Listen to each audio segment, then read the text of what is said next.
Fisik iya, mental iya, sosial iya, lalu spiritual.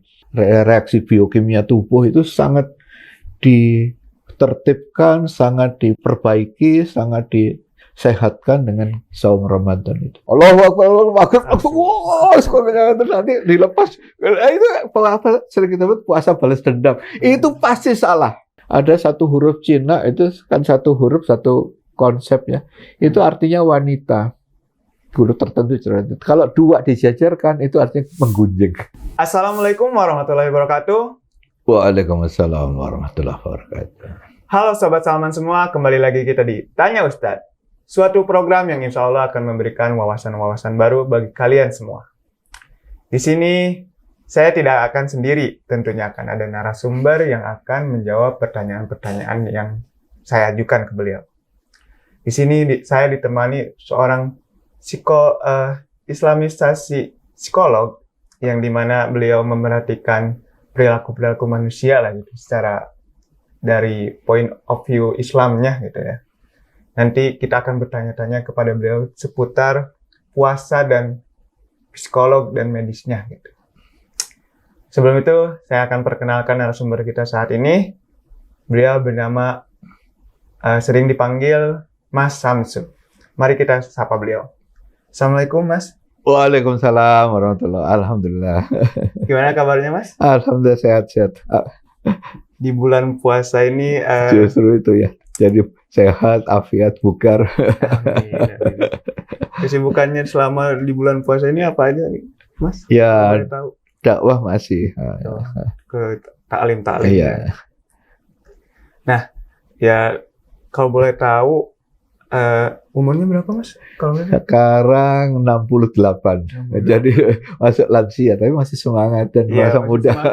Ya. 68 tahun. Di umur yang ya udah cukup masuk lansia. Lansia ya. Dalam kondisi puasa, tapi tetap bugar gitu, semangat gitu. Yang penting semangat. Ya. Itu juga kadang yang saya bingungin gitu, Mas. Beberapa orang gitu, yang dimana di bulan puasa, yang notabene kan nahan lapar, di mana perut kosong, tapi tetap sehat, tetap bugar gitu. Apalagi ya justru tidak mengurangi aktivitas fisik juga. Karena dulu Rasulullah dan para sahabat malah perang Badar. Itu perang yang dahsyat. Dan patut dicatat tidak membatalkan saum. Artinya 313 syuhada atau pasukan Badar itu tetap saum. Padahal lawannya 3 kali lipat kan, 1.000 orang kafir. Jadi dari situ kan terbaca berarti tidak seharusnya atau tidak ya sewajarnya dengan alasan saum atau puasa terus kita mengurangi aktivitas fisik, lebih banyak tiduran, itu harusnya tetap produktif, tetap semangat ya. Ya itu mungkin karena emang keberkahan dari bulan Ramadan sendiri dan semacamnya. Jadi banyak yang mungkin di bulan-bulan biasanya ibadahnya kurang dan semacamnya, tapi di bulan Ramadan dia lebih termotivasi dan seharusnya itu tadi etos kerja dan produktivitas terjaga, kalau bisa malah lebih produktif dibanding di luar Ramadan. Iya. Nah, jadi kebetulan tadi juga udah diperkenalkan Mas Samsu sebagai bakal ngebahas di yang psikolog dan medisnya gitu. Jadi saya tuh pengen nanya, Mas. Secara teoritik gitu, ya kalau dilihat dari bidang psikolog dan medis, apa sih hikmah puasa gitu terhadap perkembangan kepribadian seseorang itu gitu? Iya, untuk membahas secara lebih komprehensif itu saya ingin berangkat dari definisi sehat yang sejak berapa tahun yang lalu ya, 70 tahun yang lalu malah ya.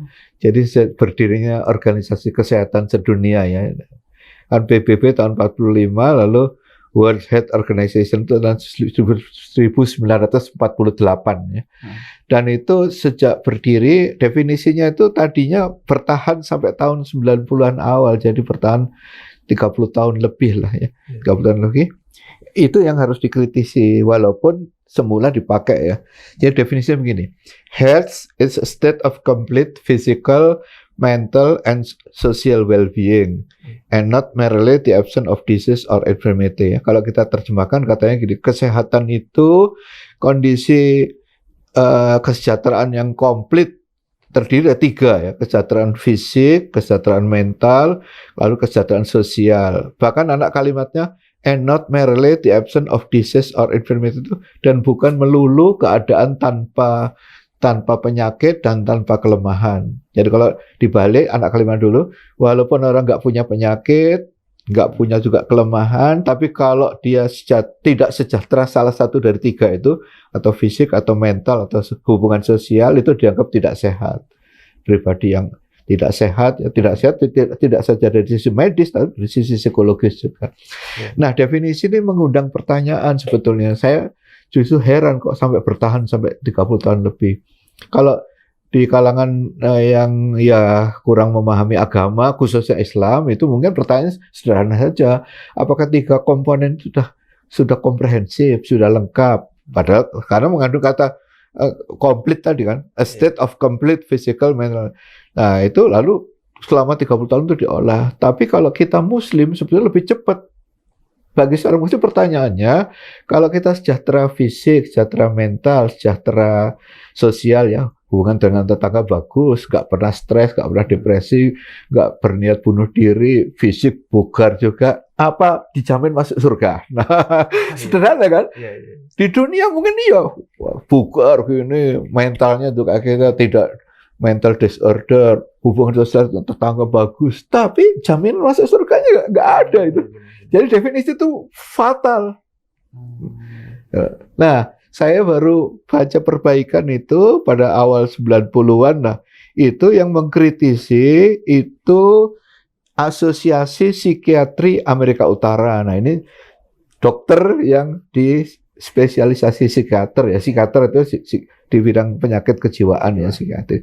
Nah, itu menambahkannya begini, mereka menambahkan satu lagi, spiritual well-being. Jadi 4. Jadi health is a state of complete physical, mental, social, and spiritual well-being, and not merely the absence of disease or infirmity. Jadi ditambahkan ada 4 kesejahteraan.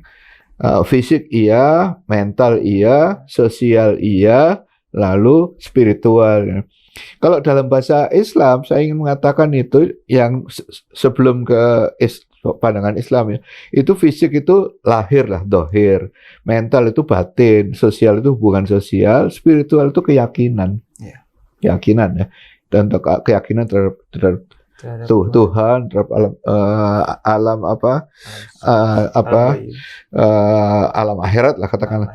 Nah, kalau itu berkembang seiring itu sebetulnya kalau dari sisi psikologi, aliran psikologi itu aliran ketiga dan keempat gitu. Yang ketiga itu Abraham Maslow itu humanistic psychology. Jadi dia mengamati sekian ratus entah CEO, entah negarawan, entah jenderal-jenderal perang yang hebat-hebat, lalu muncul gagasan tentang aktualisasi diri, lalu pribadi yang hebat-hebat disebut self-actualized person gitu. Orang-orang yang teraktualisasi gitu, yang nanti ada dari sejak fisiologis terus sampai tingkatan. Nah, tapi dari sisi Islam bagaimana? Dari sisi Islam saya ingin mengatakan itu tinggal ditambahi saja kesejahteraan yang keempat tadi, Islamic spiritual well-being gitu. Jadi kalau dari sisi Islam berarti begini, health is state of complete physical, mental, social, and Islamic spirituality. Atau Islamic spiritual well-being, artinya kesehatan fisik, kesehatan mental, kesehatan sosial, kesehatan spiritual Islam. Kesehatan spiritual Islam itu apa? Keimanan sebetulnya. Lebih tegas lagi tauhid dulu. Kalau orang itu beriman dalam ajaran Islam, berarti pemegang teguh tauhidullah, dijamin masuk surga. Di dunia dia sehat, lahir batin, di akhirat juga dijamin. Kalau akhir hidup kita husnul khotimah itu kalau bisa melafadzkan kalimat thayyibah ya. La ilaha illallah, asyhadu an la ilaha illallah. Jadi kalau dalam versi kita mestinya itu dijamin betul kalau sepanjang rentang waktu sampai nanti akhir hidup, jadi kanak-kanak sampai dewasa itu kita sehat 4-4-nya. Sehat fisik, sehat mental, sehat sosial, berarti hubungan sosialnya bagus, lalu juga sehat spiritualitas Islam tadi, artinya sehat, keimanannya sehat. Berarti keimanan sehat berarti dia memegang teguh tauhid gitu. Nah dari situ baru kalau gitu kita bisa mengatakan dalam tinjauan apapun karena sulit dibedakan ya, psikologi dengan medis itu selalu berjalin berkelindan gitu ya. Terutama bahkan di rumah sakit pun selalu ada pasti divisi atau klinik psikologi dan psikiatri. Jadi psikologi itu nanti terapi yang untuk penyakit mental disorder yang belum berat, tapi kalau berat katakanlah neurosis gitu, dokter spesialis kejiwaan itu, psikiater. Jadi selalu ada klinik rumah sakit yang lengkap, jadi tidak bisa dipisahkan. Nah, dengan sudut tinjauan seperti itu, kita bisa yakin bahwa secara teoretik itu kalau kita menjalankan saum Ramadan, insya Allah akan sehat empat-empatnya.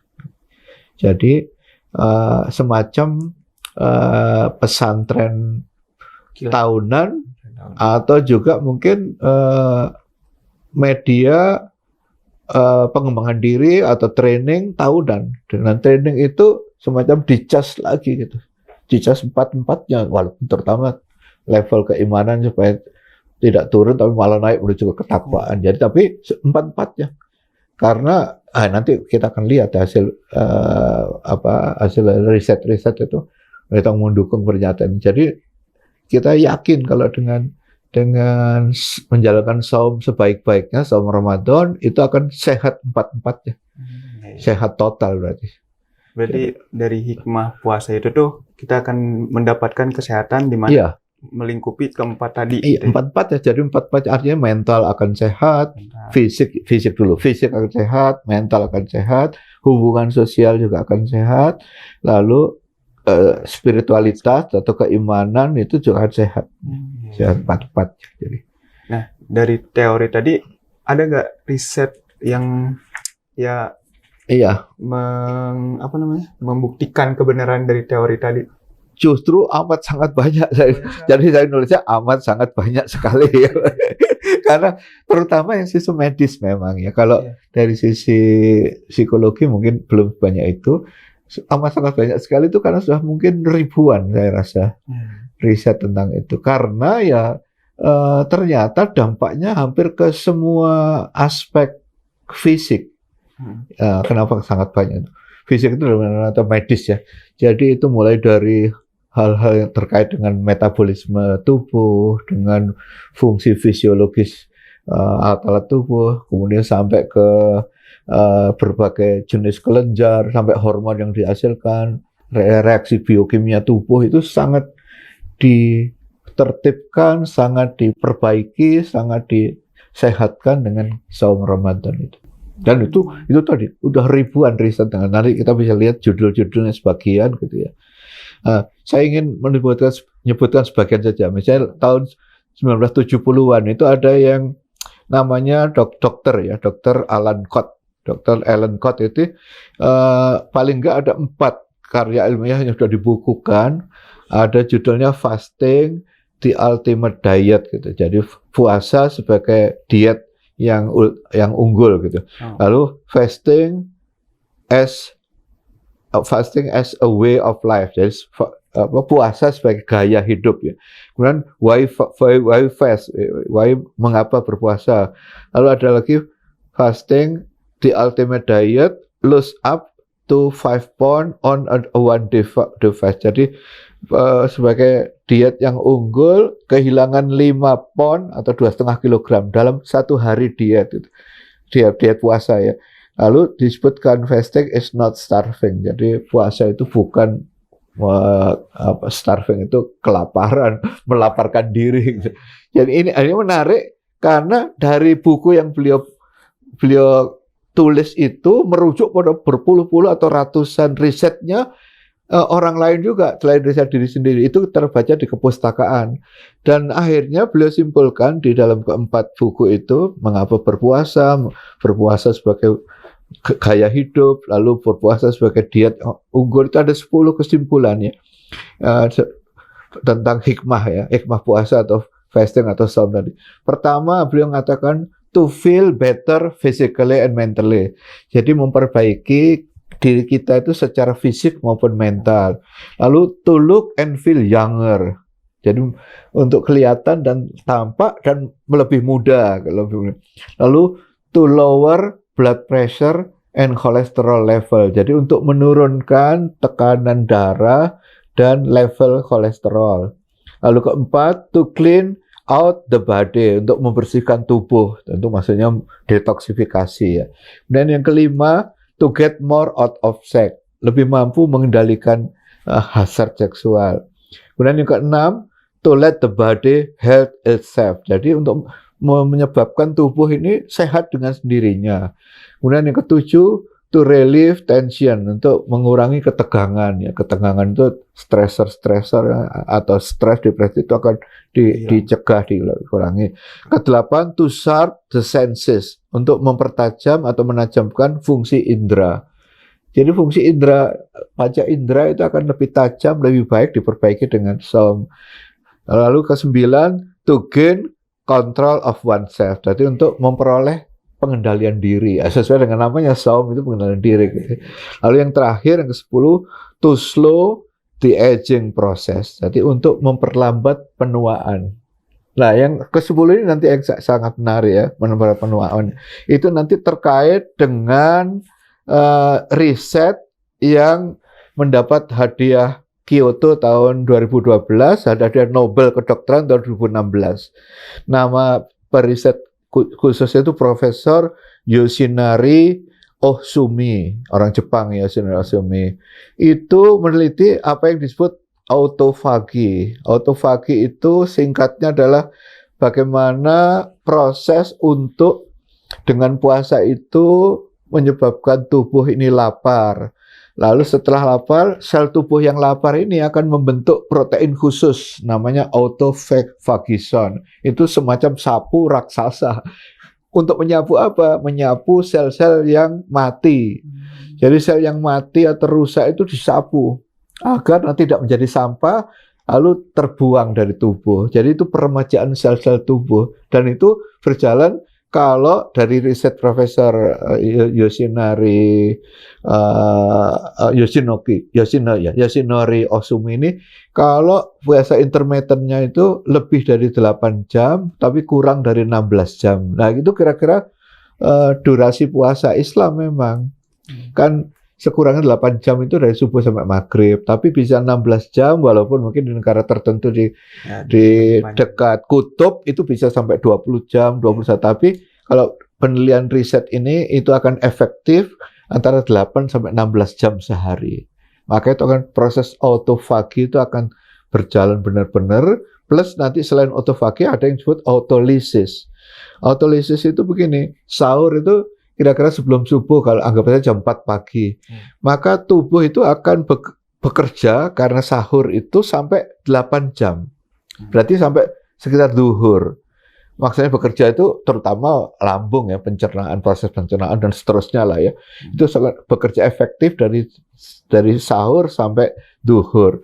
Lalu setelah zuhur, setelah jam 12 itu praktis istirahat. Istirahat sampai maghrib, itu kira-kira 6 jam. Nah, istirahat itulah saatnya untuk buang-buang sel-sel mati, sel-sel rusak. Jadi proses autofagi itu efektif selama 6 jam dari zuhur sampai maghrib itu. Pada saat lapar-laparnya, ya setelah 8 jam puasa ya, atau menahan makan minum 8 jam itu, pas zuhur, sekitar zuhur itu pas lapar-lapar, itulah autofaginya efektif tuh. Berupa autolysis itu membuang. Dan dengan begitu maka ya orang jadi sehat luar biasa karena efektif bekerja sebulan. Nah, saya ingin baca judul-judul riset karena tadi saya nyebut amat sangat banyak sekali. Untuk itu saya akan baca ini ya.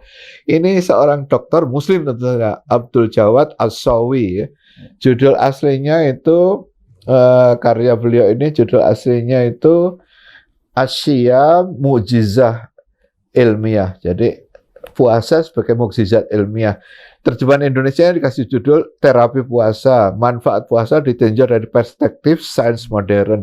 Nah, saya yakin judul referensi yang ada itu banyak sekali sampai ratusan, tapi yang langsung kelihatan judul riset-risetnya. Tentu risetnya orang lain karena dimasukkan di referensi atau kepustakaannya. Misalnya saya baca sebagian saja ya. Misalnya ini ada judulnya The Effect of Ramadan Fasting on Diabetes Control in Type 2 Diabetic Patient. Jadi untuk kontrol terhadap pasien diabetes tipe kedua. Dan judul yang lain, Effect of Ramadan Fast on Male Fertility, untuk kesuburan laki-laki.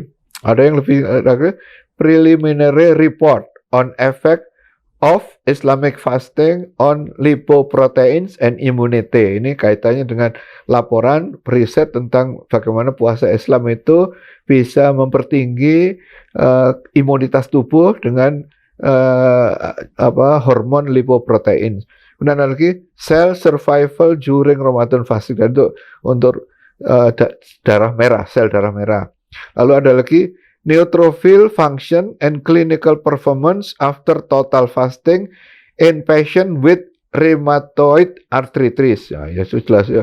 Lalu ada lagi fasting, its effect on health and diseases. Jadi efeknya terhadap kesehatan dan penyakit. Lalu ada lagi the effect of Ramadan fasting on thyroid function in healthy male subject. Jadi bagaimana fungsi tiroid untuk kesehatan laki-laki. Lalu adakah does Ramadan fasting complicate antikoagulan terapi? Apakah itu berpengaruh terhadap terapi antikoagulan? Kemudian ada lagi the effect of fasting in Ramadan on the coagulation parameters and platelets function. Semua masih banyak sekali, jadi sangat banyak. Memang sesuai dengan, bahkan untuk cuci darah ini ada implication of fasting Ramadan in patient on hemodialysis. Lalu tentang uriner itu kencing ya. Effect of Ramadan fast on urinary and blood osmolality and electrolytes gitu. Ada lagi tentang gastro itu di lambung, proses pencernaannya. Observation on the effect of Ramadan on gastric pokoknya penyakit ke lambung lah ya, saya kedokteran. Ada lagi misalkan effect of fasting Ramadan on plasma lipoprotein and apoprotein, dan seterusnya masih banyak sekali. Untuk liver juga ada nih, the effect of Ramadan fasting on hematological parameters, renal and liver function in pregnancy. Jadi untuk kehamilan ibu-ibu itu bagaimana parameter hematologi darah, lalu livernya, dan seterusnya masih banyak nih berderet-deret, belum lagi yang jadi sehingga saya katakan sangat banyak sekali. Jadi sangat banyak, walaupun sama sebetulnya sholat berjamaah atau sholat mendekatkan sholat itu harusnya ya, tapi belum banyak. Mendekatkan sholat itu ada baik riset psikologis maupun medis, tapi belum sebanyak itu. Paling mungkin baru ratusan, baik di Indonesia maupun di luar negeri. Jadi padahal sama banyaknya dalam pada kalau mau diteliti secara ilmiah gitu ya. Artinya efeknya ya, dampaknya itu. Tapi faktanya yang banyak diteliti memang masih sementara saum memang. Yang lebih sedikit lagi mungkin haji. Karena saya punya keyakinan sama, haji pun kalau orang tertib manasik haji maupun umrah itu akan menimbulkan efek atau dampak baik mental, fisik, lalu sosial, lalu juga spiritualitas tadi. Ini mungkin kenapa referensi tentang hikmah puasa atau hal-hal positif tentang puasa itu karena emang sejarah puasa juga panjang sekali ya, Mas. Iya, karena jelas di nabi-nabi sebelumnya yang jelas dikukuhkan oleh hadis sahih atau sunnah Rasul itu kan saum Daud.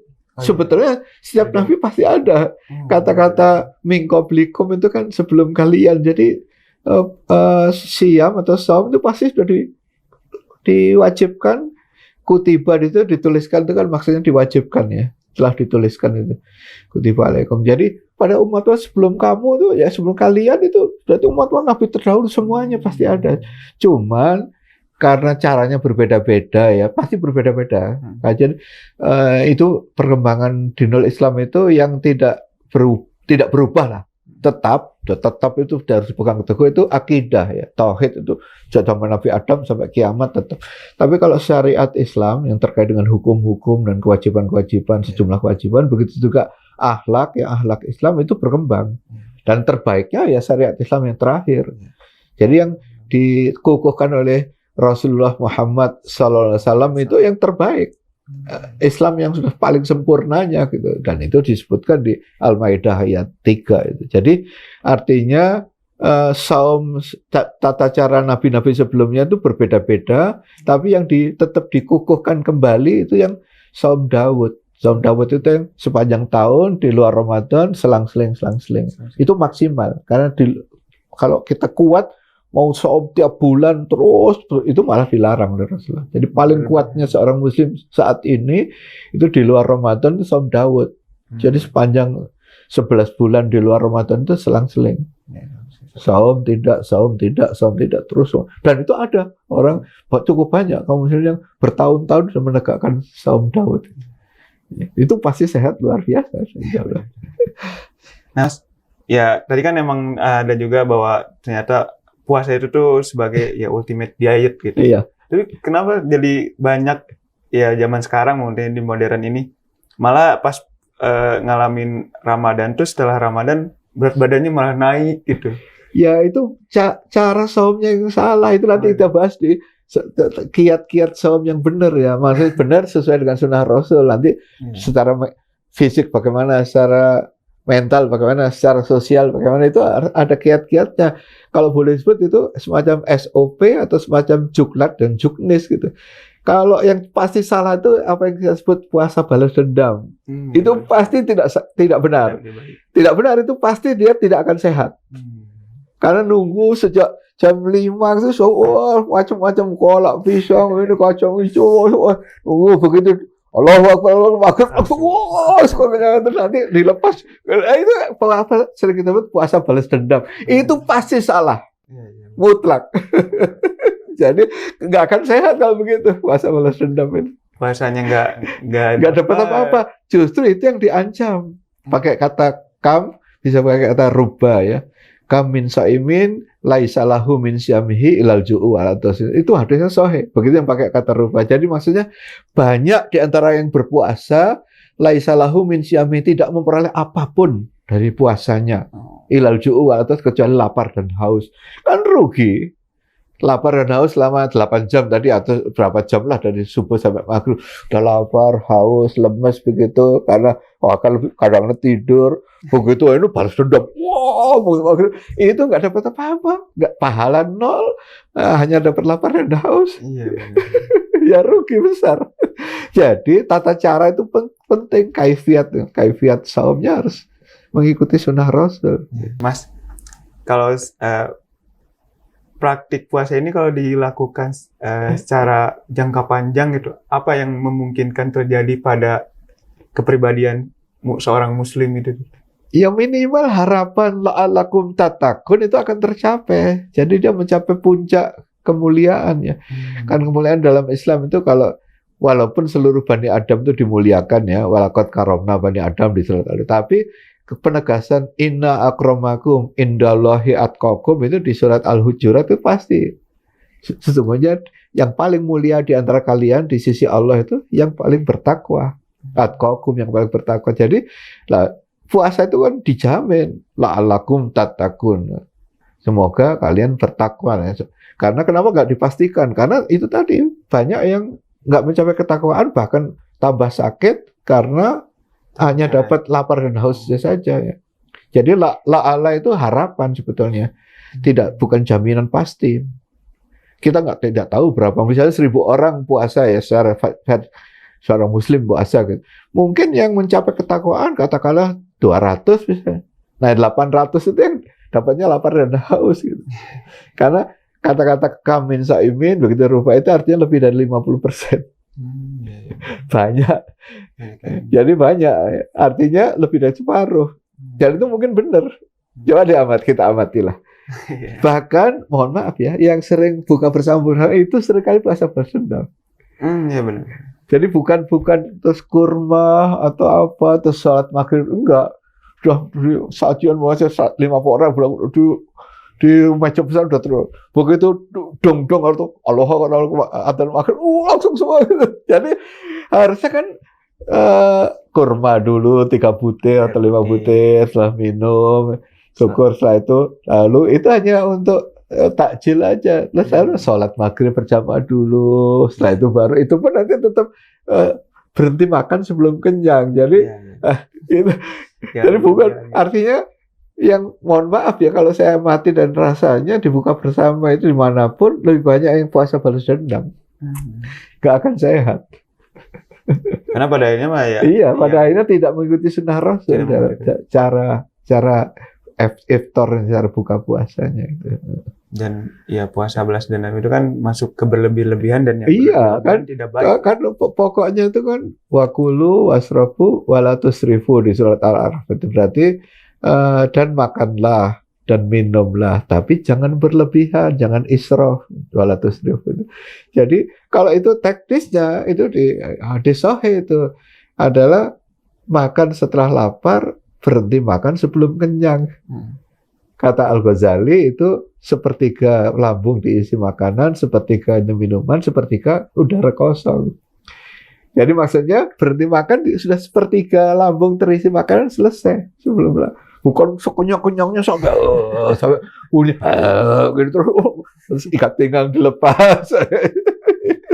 Kalau di Sunda mah keberkaan. Nah, keberkaan tadi bukan keberkaan ya. Nah, begitu Sobat Salman, jadi kalau kita tarik kesimpulannya ya bahwa ternyata ya banyak sekali gitu manfaat dari puasa ini gitu, secara teoritis dari point of view psikolog dan medisnya gitu, bahwa ternyata lewat puasa ini tuh menjaga kesehatan kita gitu. Kesehatan secara totalitas. Secara total ya, Mas. Dan itu teknisnya ada di Sunnah Rasul, itu yang harus kita bahas habis ini. Tapi ya itu kita harus melakukan puasanya sesuai dengan aturan atau contoh dari Rasulullah Muhammad SAW. Yang spiritual atau keimanan itu nggak usah kita bahas karena panggilannya pun itu dari 92 ayat, salah satunya Al-Baqarah ini ya. Ya ayyuhalladzina, wahai orang yang sudah beriman. Ya ayyuhalladzina amanu. Jadi yang terpanggil itu pasti yang sudah beriman. Nah, tinggal bagaimana? Dari segi fisik, dari segi mental, dari segi sosial. Nah, dari segi fisik itu aja ada 4 pokoknya. Pertama, mengakhirkan makan sahur. Jadi makan sahur yang terbaik itu di waktu sahur. Waktu sahur itu mendekati adzan subuh. Setengah jam lah kira-kira sebelum adzan subuh. Nah, itu akhirkan makan sahur. Kemudian kedua, mempercepat buka puasa. Jadi walaupun nanti takjil lebih dulu. Takjil artinya mempercepat memang. Jadi begitu adzan maghrib, kurma, lalu yang terbaik air putih atau minuman lain. Setelah itu sholat dulu dan seterusnya. Ya. Kemudian ketiga, berbuka dengan makanan yang manis lah ya. Contohnya kurma ya, artinya kadar sukrose dan glukosanya tinggi, cepat dicerna, menimbulkan energi lah. Dan yang keempat, bukan makanan yang kecil. Ya. Takjil itu bukan makanan berat lah, makanan kecil. Jadi pokoknya sehingga otomatis nanti yang makan berat ditunda habis sholat maghrib atau habis sholat isya sebelum tarawih maka aja. Kemudian yang mental itu ada 5 juga. 5 ini sebetulnya kita temukan di Al-Ghazali itu selain dari yang Imam Al-Ghazali itu selain kitab Ihya itu ngarang kitab Bidayatul Hidayah, lalu Minhajul Abidin, lalu Miskatul Anwar. Ini 4 yang paling beken gitu. Tapi yang justru Bidayatul Hidayah tadi yang itu ada hadis walaupun beliau tuliskan itu sanadnya itu tidak sampai sahih, tapi isinya langsung berhubungan dengan ini. Jadi itu kaitannya dengan beliau menuliskannya memang itu riwayatnya dari riwayat Jabir dari Anas bin Malik ya. Nah, ini memang secara ilmu mustalah hadis ini nggak sampai sahih, tapi bisa jadi pegangan karena ini tidak membuat hukum baru. Tapi pernyataannya 5 perkara yang membatalkan puasa dalam arti kata membatalkan pahala ya. Jadi puasanya itu jelas Imam Syafi'i waktu membuat menyimpulkan dari hadis ini menurut Imam Syafi'i pahala puasa batal. puasanya tetap sah gitu. Nah ini dicantumkan oleh Al-Ghazali, dikutip dalam kitab Bidayatul Hidayah, menjelang pintu hidayah itu, yang membatalkan ada 5, membatalkan pahala ya. Berarti itu tadi hanya dapat lapar dan haus saja, pahalanya 0, nggak dapat pahala apa-apa, puasanya sah, pahalanya 0. Dan 5 itu, yang pertama adalah berkata dusta ya, bohong atau dusta. Dan kedua ghibah. Ghibah itu artinya menggunjing orang lain ya, menggunjing. Dan yang ketiga itu namimah, adu domba, mengadu domba. Lalu yang keempat itu bersumpah palsu, sumpah palsu. Yang kelima pandangan dengan syahwat, memandang distress syahwat. Jadi ada 5 hal. Nggak boleh dusta, nggak boleh ghibah, menggunjing orang lain, nggak boleh mengadu domba, kalau bahasa sekarang mungkin provokasi ya, namimah, nggak boleh bersumpah palsu, nggak boleh memandang dengan syahwat. Nah ini 5-5-nya harus dicegah. Walaupun saya selalu menyimpulkan kalau di majelis taklim, menurut ceramah manapun, saya katakan untuk ibu-ibu dan gadis itu 1 yang bahaya, untuk bapak-bapak dan pemuda juga 1. Dari 5 itu, yang 4 gitu kita insya Allah. Kalau untuk bapak-bapak dan pemuda itu memandang dengan syahwat yang paling gawat itu. 4 yang lain bisa. Kita nggak dusta, nggak mengadu domba, nggak menggunjing, nggak juga bersumpah palsu, tapi memandang dengan syahwat. Karena apa? Di mall-mall, di TV, di apa saja itu banyak. Pakai rok mini lah, pakai macam aja. Kecuali semua ibu-ibu dan gadis itu pakai jilbab rapi. Nah itu, jadi itu godaan untuk kita. Yang laki-laki ya. Kalau untuk wanita, ibu-ibu itu, gadis-gadis itu gunjing atau ghibah, ya.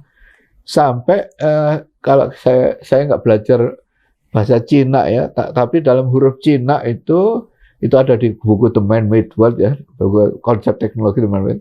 Ada 1 huruf Cina itu kan 1 huruf 1 konsep ya. Itu artinya wanita. Huruf tertentu. Kalau 2 dijajarkan itu artinya menggunjing. Jadi huruf Cina itu kalau ada 1 ibu-ibu gini nggak akan menggunjing, tapi begitu ada 2, ibu A dan ibu B nanti menggunjing. Iya, tetangga kita ibu C itu anaknya nakal, suaminya itu cemburuan, cerewet gitu. Nanti kalau bertiga, yang keempat yang digunjingkan. Jadi itu pengalaman ribuan tahun bangsa Cina dalam membuat huruf sampai gitu. Jadi yang ibu-ibu itu gak bahaya, entah arisan, entah majelis taklim ibu-ibu itu akan menggunjing atau gimana. Yang 4 yang lain aman lah, ibu-ibu nggak akan bersumpah palsu, nggak akan dusta. Tapi kalau begitu ngobrolin orang lain, itu semangat sekali, walaupun sedang puasa. Nah kita laki-laki, ya masa kita mau tutup mata gini dari subuh sampai kan nggak bisa, kadang-kadang harus ke masjid, harus ke kampus, kemana ketemu ada cewek atau ibu-ibu pakai pakaiannya mengundang selera, buka-bukaan. Nah di situ tahan nggak kita tidak memandang dengan syahwat. Itu 5 hal ya. Nah untuk sosial itu jelas, saling memberi takjil tadi, lalu melakukan infak, termasuk menyambung silaturahmi. Nanti puncaknya adalah harus melakukan zakat fitr. Itu hubungan sosial, kan peduli pada sesama, menolong sesama dengan saling memberikan takjil, lalu menyambung tali silaturahmi, lalu juga mendoakan, termasuk infak, lalu puncaknya adalah menyempurnakan puasa atau saum itu dengan zakat fitr. Nah kalau ini dilakukan 4, 5, 4 ini insya Allah sehat total. Sehat total gitu. Tapi Mas, kalau tadi ya kan kalau cewek ghibah, kalau cowok godaannya ujian yang berat terberatnya. Dari 5 itu kita lakukan, misalnya dari masih pagi itu jam 10-an. Itu tuh berarti sampai maghrib tuh kita nggak dapat pahala, atau kalau misalnya tiba-tiba kita istighfar gitu? Ya itu kan tergantung 100% kehendak Allah ya.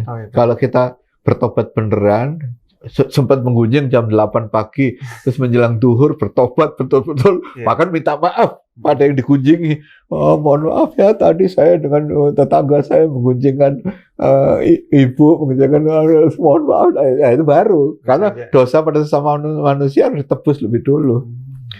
Jadi baru nanti Allah akan mengampuni. Tapi intinya ya kita bersangka baik, Allah itu Maha Pengampun, bahkan ampunannya mendahului kemurkaannya gitu. Jadi Ya itu maksudnya hilang pahalanya terus jadi nol itu kalau ya sampai maghrib nggak malah diulang-ulang gitu. Iya. Misalkan katakanlah mahasiswa gitu.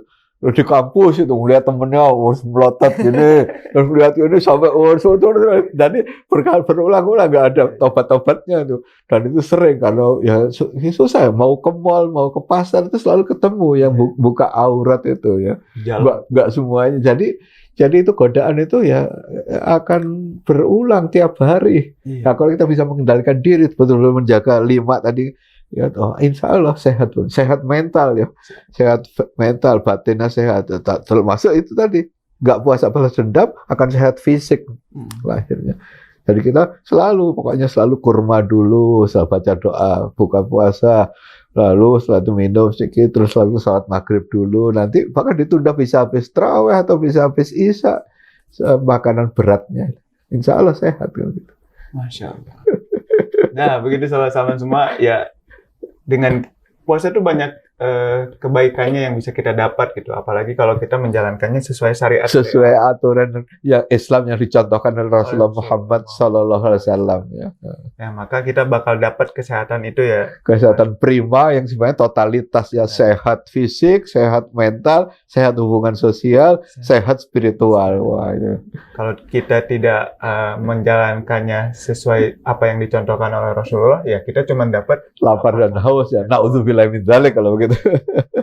Jadi ya buat Sobat Salman semua, semoga kita bisa menjalankan puasanya lancar dan sesuai amin. Yang dicontohkan oleh Rasulullah, supaya kita dapat kebaikannya ya Mas. Jadi kebaikan ketakwaan. Sebulan penuh itu supaya kita dapat pahala penuh, jadi mutakin yang bertakwa, lalu kesehatan prima 4 tadi. Dan itu dunia akhirat. Jadi fisik sehat, mental sehat, hubungan sosial sehat, lalu spiritualitas atau ketakwaan ini sehat, insya Allah selamat di dunia, selamat di akhirat juga. Amin ya rabbal alamin. Ya, banyak sekali yang sudah dibahas bersama Mas Samsu. Makasih banyak Mas Samsu atas wawasan-wawasan barunya, ini baru banget buat saya gitu.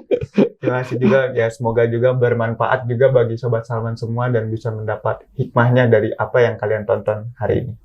Mungkin sekian untuk Tanya Ustadz hari ini. Wassalamualaikum warahmatullahi wabarakatuh. Waalaikumsalam warahmatullahi wabarakatuh.